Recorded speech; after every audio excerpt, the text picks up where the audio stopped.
الكالبروتكتين بيفرّق ما بين القولون العصبي والقولون التقرُّحي أو القولون الالتهابي، وكمان بيدّي indicator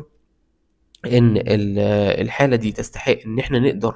نproceed بعد كده للمنظار والّا لأ، ودي اتعملت عليها أبحاث كتير جدًا، ومن أحد التحاليل اللي فعلًا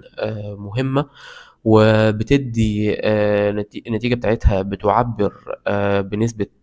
وصلت بعض الأبحاث لأكتر من 97% حساسية specificity وsensitivity إن هي تدّي indicator مفيد للمريض لمّا يتعمل النتيجة بتاعته، ولو طلع إيجابي بنسب معيّنة هو الlevel بتاعه وده برضه هنقدر نشرحه بالتفصيل في الcourse المتخصص لكده، بتتقسّم لأكتر من مرحلة، مرحلة بتقول إن في التهاب بسيط، في مرحلة بتقول إن في التهاب تقرُّحي شديد، وفي مرحلة بتقول لأ، إن في active gastrointestinal disease وده حاجة شديدة الخطورة إن هي تستدعي إن المريض فعلًا يدخل يعمل منظار.